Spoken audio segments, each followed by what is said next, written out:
AI agents are everywhere, automating tasks and making decisions at machine speed.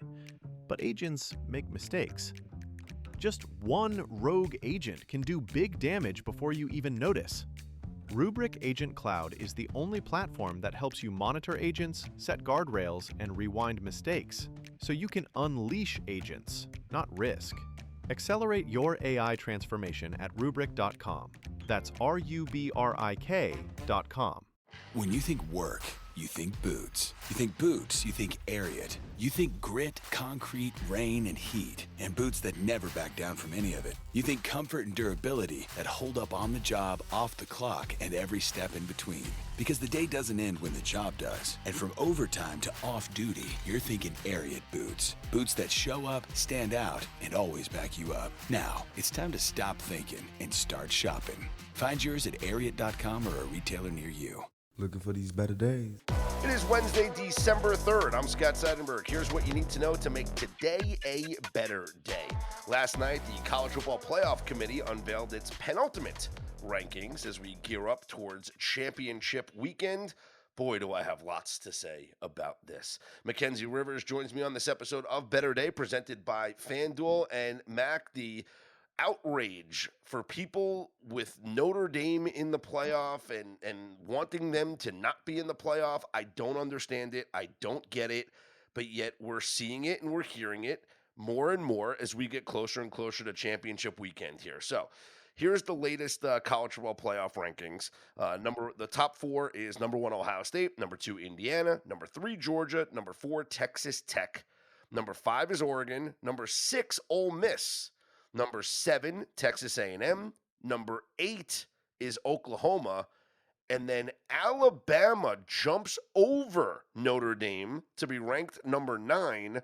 The Irish are ranked 10th with, and then obviously it goes into Miami is not going to be there. Well, it's BYU and then Miami, and then we will see how it plays out from there. So BYU is 11, Miami is 12. And Texas is 13. Vanderbilt is 14. So the conversation last night was because Alabama leapfrogged Notre Dame, that two things. One, it opens the door for Alabama to get into the college football playoff, even if they lose to Georgia in the SEC championship game. And number 2, it opens the door for Notre Dame to not make the college football playoff if somebody steals a bid like BYU winning the Big 12. I don't understand it, Mackenzie. I understand, we talked about this ad nauseum about the 2 losses at the beginning of the season, but those are the 2 best losses in the country. And Alabama, the committee is telling us that we can get over the loss in the beginning of the season, right?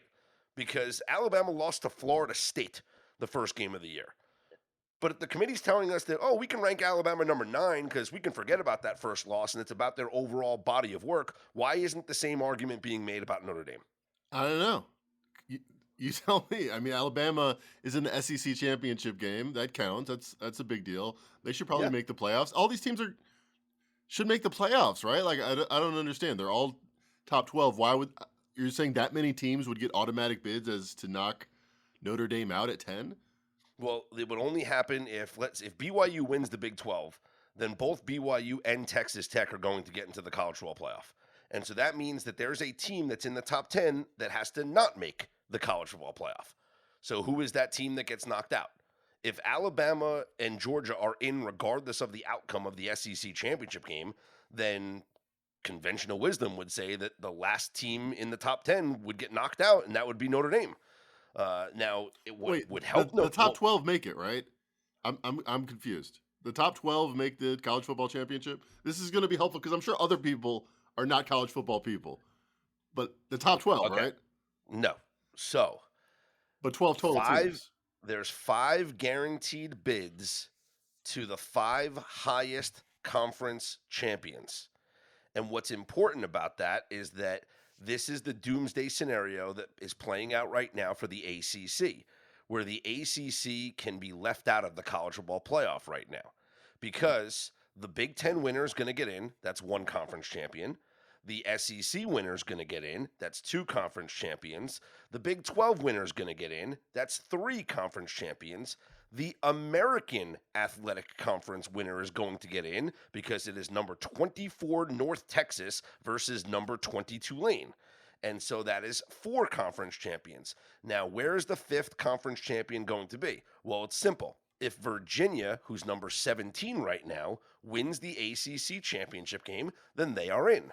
But if 7-5 Duke upsets Virginia in the ACC championship game, well then James Madison, 11-1, number 25 in the nation, if they win the Sun Belt championship, which they will, they're 23-point favorites, they would be the 5th conference champion to get in, and the ACC would get left out. Are you with me? Knock if you're with me. As ever. Okay. So the scenario now, as we speak about the at-large bids, it gets very interesting if number 11 BYU upsets number 4 Texas Tech in the Big 12 championship game this weekend. Well, Texas Tech would still get in. You're not going to drop them from number 4 to outside of the playoff picture, right? But BYU gets in being the conference champion. So that means that there is a team that is in the top 10 right now that has to get left out. Because there are teams below the top Yes. 12 that are definitely going to get in, like James Madison would in this example. Yeah, or no, well, yeah, well, Yeah, there are a lot of. I mean, that's an unlikely scenario, but some teams below the top 10, like Virginia, the North Texas Tulane winner is going to get in. Yeah, and if Virginia wins the ACC, they're going to get in. Right. So one of the top. All right, now I'm with you. I'm knocking. Yes. So if we want to say Notre Dame gets in, I mean, it seems to me all year that they had they had good losses early in the season. 2 things that would point you in the direction of being in. You seem to get better over the course of the year, and all your losses were good. But who would you leave out? Oklahoma, Alabama? I mean, I should say loser of SEC game. No, it wouldn't be if Georgia loses the SEC championship game. I'm going to keep them in. Right. So how could you get Notre Dame in? Who would not be? Notre Dame's in right now if Texas Tech beats BYU in the Big 12 championship game. Notre Dame's in. And if BYU wins, Notre Dame's out. Is there no argument in your mind? I think there would be a significant argument between Notre Dame and 2-loss Oklahoma, honestly, and right now Oklahoma's ranked ahead of them, so right. that's going to be the interesting debate. But I think Notre Dame, and look at the championship odds. Look at FanDuel right now. Here's the odds to win the national championship up on FanDuel. Ohio State's the favorite at plus 185. Indiana's next at plus 380. Then Georgia at plus 750. Then Notre Dame at 10-1. Wow. They're the 4th favorite to win the national championship. That's how the market feels about them. They're the Kansas City Chiefs. Don't let them in. Better hope they miss. And that's who and if anybody thinks like, oh, there's a debate with the Miami versus Notre Dame because Miami beat them game 1 of the season. Miami's odds to win the national championship 125-1. And that just goes to show you that the market does not believe that Miami has a chance to get into the college football playoff. That's the end of the discussion. Like, you can't – losses have to matter, okay? And Miami lost to Louisville and SMU. Those are more damning than Notre Dame's 2 losses, which I've said it many times on this podcast, came by a field goal on the road, game 1 of the season, that required a ridiculous circus catch by Malachi Toney on a 50-50 throw-up prayer ball by Carson Beck, and then second game of the year, losing on a 4th and goal from the 11-yard line with 13 seconds left. Like, come on. I got good news and I got bad news if you're a Notre Dame fan. Good news is you're minus 500 to make the playoff per DraftKings. The bad news is if BYU wins, you're probably out because they're 4-1 to get in and you're 4-1 to miss. So it's essentially one of those 2 teams. Yep. They're just saying more than likely BYU loses that game. Miami, by the way, plus 650 on the yes, minus 1,400 on the no, they don't make it this year. Yeah, and BYU is 12.5-point underdogs right now up on FanDuel to Texas Tech in that Big 12 championship game. And it was a game that we saw earlier this year where BYU went to Lubbock and was absolutely shut down by this Texas Tech defense. They lost 29-7 in that game. That is the only loss for the BYU Cougars this year. And that is what is currently their situation for not being in the college football playoff.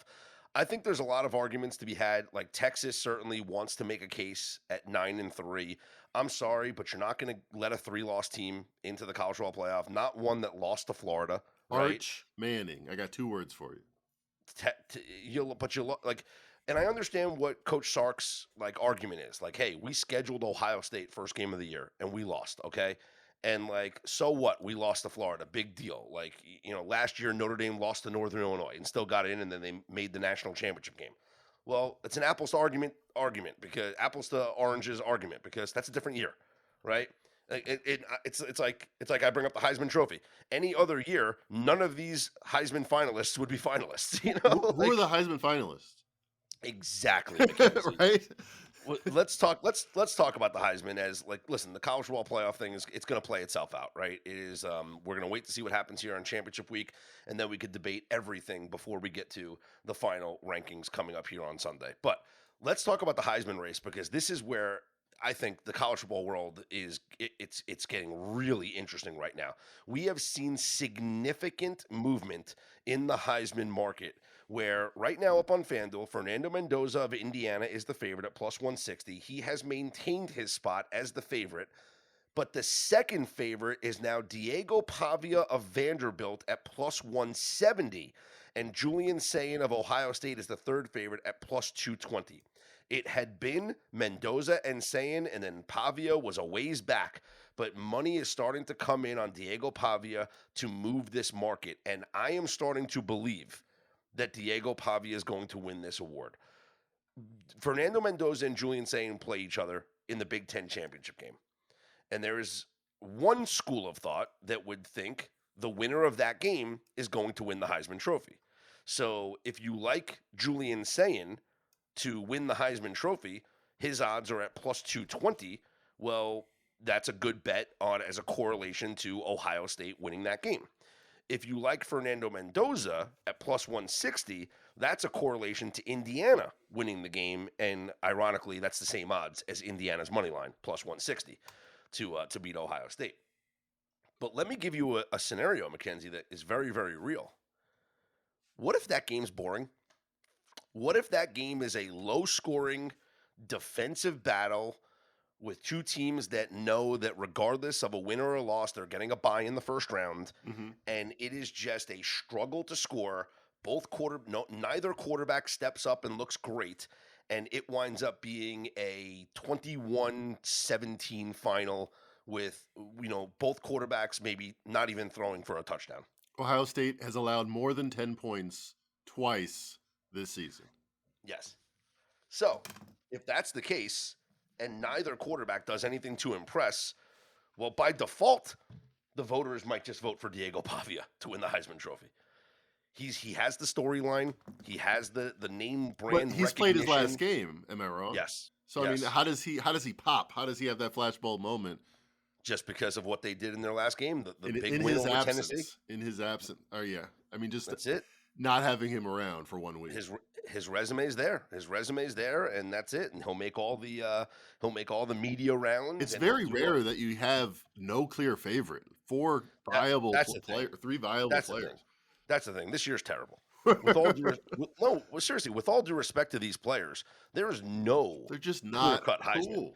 Like I had this argument with Fez the other day because I said no one's going to remember who won the Heisman this year. Like, this is going to be one of those years where you're going to look back and you're going to be like, oh, yeah, Fernando Mendoza of Indiana won the Heisman. Like, yeah. Oh, cool. Did he play in the XFL?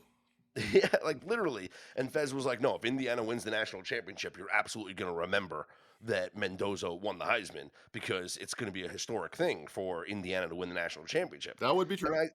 And I said, while that's kind of true, like, and people would kind of, I guess, remember that, honestly, there's so many national champions that people have no idea who their quarterbacks were. Like, how many people remember that Will Howard was Ohio State's quarterback last year? And they won the national championship last year. Like, how many people remember that? If Will Howard came into this room right now with a sign that said Will Howard around his neck, I'd be like, who are you? What have you done in your career? I would have no idea. Like, how many people remember that? But there's just, this is going to be a year where you're going to look back and you're just not going to remember who won the Heisman Trophy. It's going to be like, I mean, there's been random years before, but like, at least with some of the random names, like you can look back at those seasons and be like, wow, that guy had a monster season. Like Sam Bradford all the way back in like 2007, 2008, whatever year that was. Like that dude had a monster season, for Oklahoma. Like that, you remember that. Like you can look back at those stats and be like, yo, that dude had like 5,000 yards or whatever it was. Like that was a monster, season. And then also, high draft pick. I got two names for you to test this theory. If you can Okay. tell me anything about them, I think Yeah. Fez is right. Winning national championship matters. Okay. Chris Wenke, 2000. Chris Wenke was like a 30-year-old quarterback at Florida State. Like that was like All right. hilarious. Good props to you. Props to you. But he literally, I think the story, he was like 28, I think, maybe in college. Like that was like a weird thing for Wenke. But I got one more name. All right, so you're 1 for 1. Yeah, So far, okay. it's been memorable. Yeah. Jason White. I won't give you the year. Jason White. Jason White was Oklahoma, same as Sam Bradford. He was an Oklahoma quarterback. But you're right. Like maybe like Wow. people aren't going to. I have no recollection of these people. I thought I But was you're a right. general sports fan at the time. What year was Jason White? 2003, Early 2000s, 2004. Okay, yeah, I was about to say early 2000s. I don't remember like any big time seasons from Jason White. I remember him at Oklahoma, but I don't remember like monster seasons. You're right. Troy Like, Smith of Ohio State. I remember him in the league. Yeah. I remember that he yeah, existed. well, I guess that's another one too. I mean, yep. I just think you're not going to remember who wins the Heisman this As year. a trivia question, we will. I used to be really good at Heisman trivia, and I forgot what year that like I stopped. It might have been like around the Johnny Manziel year, like after that. But like I used to be really good. Like I used to tell people, quiz me, like give me a year, and I would nail the Heisman. My favorite is where like people would be like 94, and I'd be like, Psh, Rashawn Salam, bro. That's a good one. And just pull out random ones, or New York Knicks legend Charlie Ward in 1992. The tainted title. I still have that Sports Illustrated issue where Florida State wins the national championship, and it was called Tainted Title because it was about it was the whole story of them and the players being ineligible and taking money and all this like random stuff. I think that was the 1999. No, that was the 94 title maybe. Yeah, they were taking cash from agents, and so it was called the Tainted Title in 94. Charlie Ward played all 20 games and started all 20 games in the 1999 Knicks finals run. Knicks finals run, yeah. He started all 20 games. Guess how many points per game he averaged? 3. 4.6. Okay. Defensive legend. He'd lock you up. Defensive He was a legend, cornerback. Charlie Ward. If I had to bet to make right now, I think Diego Pavia wins this award. Now you could. I wonder, like, it has to be. Can you parlay a future with an actual game? I want to see something here. At the Great Circa Sportsbook, you can. Okay, so I'm doing this right now up on FanDuel, and this is you cannot parlay this. Okay, so you're saying at Circa you could parlay a future with a game? No, I think. No, I was thinking. I think it was like future and future. Yes, you can parlay future and future. But because what I was going to say is, can you parlay Diego Pavia winning the Heisman with the under 48.5 in Indiana and Ohio State? Nah, they're not working that hard. It's not like it would be that crazy to do the math and make it a good parlay. But like, isn't that the correlated bet? Isn't that exactly what has to happen, right? So it's interesting. You can play around with some of these odds as far as like the futures odds as well, like to make the college football playoff. Like there was one that I was looking at, like James Madison to make the college football playoff is plus 150 on the yes. Okay. And that's up on FanDuel right now. Mm-hmm. But in order for James Madison to make the college football playoff, like they're going to need Duke to win the ACC championship game. So why don't you just parlay Duke money line and James Madison money line? And you're actually going to get the same plus 150. So how about that? they have priced it in. They have priced it in accordingly, Mackenzie. They've done you a service by bundling this package for you. But yeah, it's always fun to play out. We'll have more fun with the college football playoff once championship week comes this weekend. We'll have plenty of championship game picks and previews later on this weekend. NFL week number 14 is upon us, Mackenzie, and released every single Wednesday to Better Day Insider and Premium members is the weekly Trench Report. So I'm going to go over a couple of things in the Trench Report that has been released to Insider and Premium members. I will not go over everything because it is exclusively for Insider and Premium members. You can always go and sign up on betterday.com, but I will tell you about some upgrades and downgrades. This is a new feature that I put into this week's Trench Report. I wanted to see the difference between week 13 and week 14, and I wanted to chart who has improved and who has declined. Is that of intrigue to you? Yes, sir. Okay, so here are your top offensive line improvements from week 13 to week 14. The Cleveland Browns had the biggest improvement in the offensive line grades from week 13 to week 14. How about that? So I guess the 49ers' lack of a pass rush is very evident because, I mean, they're stitching things together and they've done all right, but it's not through like the physical talent up front. Mm-hmm. So the Browns had the number one offensive line improvement, a 2.9 point upgrade here in the composite scores from week 13 to week 14. The Cincinnati Bengals had that one makes more sense. They dominated the Ravens. They didn't lose by 18. They won by 18. And you know something, Mackenzie? The Bengals were also the number 5 defensive line improvement in the week grading. So there's interesting stuff there. Number 3 offensive line improvement, as if their line could get any better, the Denver Broncos. It's just, they're so good. How bad is Bo Nix being dragged along by this roster? But how about this, Mackenzie? The Denver Broncos were the number 4 defensive line decline from week to week. So their defensive line took a little bit of a hit in the grading from week to week. The Rams, another great offensive line, actually improved in their scoring from week 13 to week 14. Yeah, and they didn't turn the ball over. The line didn't turn the ball over. The Titans actually improved from a week to week. Now that one is how is that possible? They scored 3 points. Which side of the ball improved for the Titans? Offensive line. They ran. I mean, how many times was Cam Ward sacked?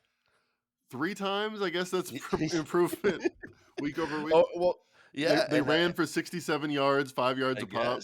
Yeah, sure. All right. Let's see. Offensive line declines. The number 1 biggest decline from week to week was the Kansas City Chiefs. Wow. Okay. Yeah.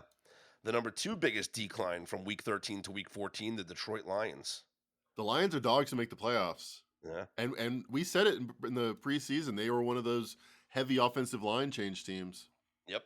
And they thought they were getting reinforcements with Frank Ragnow back, but he failed his physical, and so now he is not joining the team or rejoining the team. So that was a big blow for sure. The number 3 biggest offensive line decline from week 13 to week 14, the San Francisco 49ers. I disagree. We won by 18. We did what we had to do. Yeah, Myles Garrett was in the backfield quite a bit. Yes, he was. The Cardinals and Seahawks, 4 and 5. Now, some of these are like the 49ers were only downgraded 1.5 points. So, like, it's not like they went. Yeah, sometimes it's groupings. Yeah, they went from a 143.8 to a 142.3. Chill out, bro. Okay, everything's okay. Your top defensive line improvements. The Green Bay Packers saw the biggest improvement in their D-line grades from week 13 to week 14. The Tampa Bay Bucks, 2. The Chargers, 3. Texans, 4. And Bengals, 5. The Texans improving has to be a scary thought for the league. Yeah. And the top defensive line declines with the largest decline of the week. In fact, this is the largest change in any grade from week to week. A 3.8. Just don't be the 49ers. Difference. Just don't be the 49ers. The Philadelphia Eagles. That makes sense. They were ran on, but for 300 yards. This is supposed to be the defending champions. Yep. So they had the biggest decrease in the defensive line performance, the biggest decrease in any line or biggest adjustment from week 13 to week 14, the downgrade for the Eagles defensive line. The Commanders, the second biggest defensive line decline, followed by the Panthers, the Broncos, and the Steelers. So the Chargers had a defensive line upgrade. Yes. Eagles defensive line downgrade. That line's hovered around 2.5 or 3. You were trying to get me on the Eagles. I'm starting to lean towards the Chargers here. I think the Eagles might be burnt toast. Well, Mackenzie, another teaser for our podcast listeners and our newsletter subscribers. The Eagles come in as the number 4 biggest mismatch in the top 5 mismatches this week in the Week 14 Trench Report. Nice. So, that's what I thought. But I will say this: when you look at the Trench Report for all of you Insider and Premium members, the number 1, number 2, and number 3 biggest advantages this week have a point grade differential in my composite scoring of 39.7, 37.6, and 32.1. The Eagles' edge over the Chargers, 19.6. So even though it does come in as the 4th biggest mismatch of the week, you'll see in the numbers it's not as big of a mismatch as the top 3 are. Does that make sense? Yeah, but does it make sense that the Chargers are home dogs despite having these advantages? No, the Eagles have the advantages. Yes. Wait. Oh, wow. I was 180 degrees wrong. I'm like, yep, the Chargers defensive line. That's what I told you. No. Oh, wow. I mean, despite all that, the Eagles still have the number 4 biggest mismatch of the week. I don't fight the tape. Yeah, there you have it. The close matchups, which I think this is where you find the value. Obviously, there's going to be massive favorites that are going to show up here in the mismatches. But in the closest matchups, in the games where it is a virtual coin flip in the Trench Report, the 1-point differences, the 2-point differences, the 3-point differences, that's where there's value on the dogs. And we saw it last week, 3-0 ATS, 2 outright winners for the dogs. That's where I think you find value in the Trench Report. So, examine all the games, look at all the scoring, and then you can find value in the games where maybe the offensive and defensive line play is just not being accounted for in the betting market. NBA last night, another case of betting FOMO, Mackenzie. Last night, the Thunder had a nice lead against the Golden State Warriors going to the half, to the point where I saw some people on Twitter talk about how this was going to be an unwatchable second half, a second half where the backups would come in and it would just be playing out the strings. Jimmy Butler left the game early, and the Warriors really did not stand a chance. Well, they didn't get that memo because Golden State outscored the Thunder 44-28 in the third quarter. And I said to myself, whoa. We should be live betting the Thunder right now in the fourth quarter. Now I didn't, because I said, well, don't force a bet just to make a bet. And maybe this is just the Warriors that they're staying hot and on this run. But what do the Thunder always do? They go on their own little run, and the Thunder wind up winning 124-112. Yeah, all the starters were plus 10, plus 15, plus 17 for Case and Wallace. They have this gear that they turn on most fourth quarters. A lot of the time, the bench can rally around that. But I have FOMO as well. The whole game, I was like, man, I should have bet the Thunder for the first quarter. They win by 6. Definitely should have laid the 11.5 when they're going into the half up 19. And then I'm like, well, no Jimmy Butler, really nothing to lose for these bench players. Quentin Post, Pat Spencer knocking down shots. So they made it close, but we knew this was going to be. The fact that they actually covered 12 pisses me off. The whole time, I could have just played the 11.5 and it would have been fine. It was tied with 5 minutes to go and they win by 12? That's just what the Thunder do. They have the last word on every game. Isn't that ridiculous? They actually wind up covering that game. It's unbelievable. Who did not cover was the New York Knicks, as the Celtics beat the Knicks 123-117. Jaylen Brown had 42 points. Jalen Brunson, though, 15 points again. Another clunker, 6 of 21 from the field. And we were talking about this game last night. What's the opposite of FOMO? Like relief that I didn't actually follow through with my instinct. Happy? Yeah. I don't know. I'll take it because I model like the Knicks, and I haven't really believed in this Celtics team. But they continue to impress. I mean, they beat the Cavs and the Knicks back-to-back. Major upgrade for the Celtics. Yeah, they certainly have been playing good basketball. Timberwolves in overtime defeated the Pelicans 149-142. And you saw the report yesterday that Zion is going to be out sometime. I mean, look, I don't want to say the bust word, Mackenzie, but he's too, the best best ability is availability, and this guy just don't have it. I mean, bust. Who's the guy? Anthony Bennett was a bust. Like the guy The number drafted. one overall pick by the Kwame Cavs. Brown was a bust. The guy that was drafted before Sam Bowie was a bust. Kwame Brown. He can't play. He can't commit a move to memory. If he did, the launching of a star right there with Stephen A. Smith. He's too good. He's one of the top like 5 now points per minute guys in history. He's been like an efficient scorer and, at least puts up some stats defensively. I mean, he's closer to Derrick Rose, although he didn't have nearly the career of Derrick Rose, than he is to a bust. I mean, he had fleeting moments that showed why he was the number 1 pick. But yeah, he can't, and he's skinny now and he still can't stay healthy. So it's very distressing. He's already missed 12 of the Pelicans' 22 games this season. I mean, has he ever had a full season? Like he had one season where he played 70 games. It's like, all right, well, he found his sea legs, but nope. It's just unbelievable. Well, let's take a look at the schedule for tonight. Will there be any Mackenzie model plays for this Wednesday evening slate? Yes. I fought the tape a little bit and didn't play any of the 4 model plays yesterday. It went 3-1, the Knicks being the loser. But there are. That's got to give you some confidence in not just the model performance, but also maybe in tweaking what you're seeing that is preventing you from betting these, right? Yeah, a lot of times it's the ugly dog. So I'll give you one that I'll write up for all of these. The Trailblazers catching 10 versus the Cavaliers. Again, I keep expecting the Cavaliers to be closer to my preseason priors, but there's a lot of evidence that they're just not there.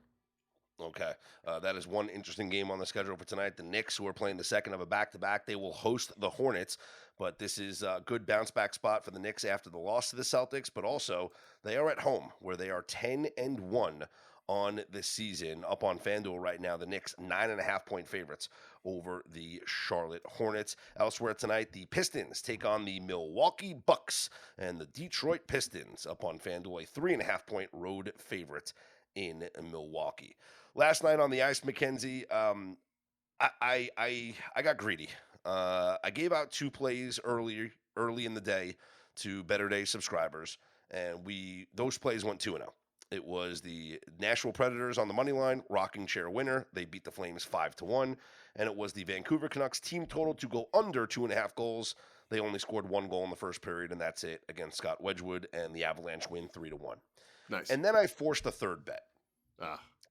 And I don't want to say I forced it. Like, the numbers looked really good. So, full disclosure, I'm not even in NHL mode right now. Okay? And you know me. I am a big hockey handicapper. Yes. But I don't really get fully into the NHL until college football season is over, because I also am very heavily invested in college football. I'm very proud that on betterday.com, I'm 12-7 this year in the NHL. I'm proud of that record because I'm still going off of, some early numbers and priors and things that I'm seeing early on. And I haven't dove fully in yet on my NHL stuff. So the fact that I'm starting the season 12-7 and up 4.3 units, like, I'm happy with that start. So I was looking yesterday after I sent out those 2 picks. I was very confident in those. I bet those good. We're good. I'm like, we're going 2-0 tonight. Easy. Then boredom hit. I don't want to call it boredom. It wasn't boredom. I was sitting on the computer doing work, right? I finished the trench report. I did some other stuff, and I'm like, you know what? Let me run some numbers. Let me crunch some numbers, right? And I looked at the Boston Bruins and their game against the Detroit Red Wings, and all the numbers that I looked at, and credit and kudos to our friends over at Handigraphs, Adam Rosenberg, who we're going to do some partnerships here on the website for subscribers. We're going to get you some advanced data and stuff like we've already been doing with the databases and whatnot. So I'm working on some stuff for you guys. But every number that I was looking at pointed to a heavy shot total for the Red Wings. Like, I projected like 30 shots. Okay, they actually wound up finishing with 32 shots. So you won your bet. 3-0, baby. I did not. I didn't bet team total shots on goal. Well, you should have. No. But what I bet was the Bruins goaltender, Jeremy Swayman, to go over 26.5 saves. Well, they had 30 shots. They had Well, they had 32 shots. 5 goals. I think you won. I think you won by a half. No. No. See, Mackenzie, Jeremy Swayman did not have a good game last night. And after the Red Wings scored their 5th goal of the game halfway through the 3rd period, the Bruins pulled Jeremy Swayman in favor of Eunice Korpisalo. And so Korpisalo comes in relief, stops all 9 shots he faces. Bruins stage a little bit of a comeback, and they lose 5-4. So Swayman leaves the game, 23 shots against, 18 saves. We lose the bet. If he would have stayed in and the Red Wings would have gotten those same 9 shots, we would have hit this over. 27 saves, exactly. Yeah, but then again, how about you don't let in 5 goals? Yeah, right. And the one that he got pulled on, if I was the coach, I would have pulled him too, because it was on the power play and he didn't even move. Like he's fighting with the Red Wings player in front of the net that's kind of like shielding him, and he's just not watching the puck, and he doesn't move. It was a wide open net for Detroit, and I agree with the move. Like, you got to pull him at that point. He's given up 5 goals, and the effort just wasn't there. So we lost that one. My apologies to anybody who played it and lost. That's on me. I shouldn't have gotten greedy, and I should have just stuck with the 2 best bets that we had that were winners. And I will learn my lesson and move on to the next time. So 14, you went 12. So 12-7 plus a 2-1. So 14-8 on the season. No, 12-7 is where we are after the okay. the 2-1. Yep. So 12-1 on the year. Yep.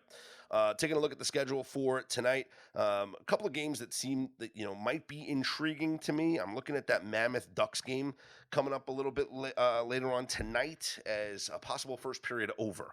So we're going to keep an eye on that. Might be a play coming up a little bit later on today. Speaking of coming up later on today, the Trench Report is out, depending on when you're listening to this podcast, emailed to Better Day Insider and Premium members, and always available on the website for Insider and Premium members under the NFL tab or under the Research tab. Mackenzie Rivers will have some NBA model plays for later on tonight, and I do have a surprise coming up for later on in the week, Mackenzie, for at least between 1 and 3 plays coming up later this week for Insider and Premium members from somebody that we know and love for the big UFC card coming up on Saturday. So let's go. That is a little teaser of what's to come. Plus, of course, we got the college football championship games to get into later on this week as well. And tomorrow we're going to build the same game parlay for Thursday night football. That's right. NFL week number 14 is upon us. For Mackenzie Rivers, I'm Scott Seidenberg. Here's hoping you make today and every day a better day.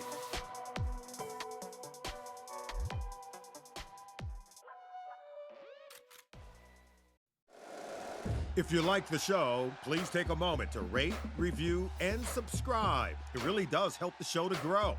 Thank you for listening.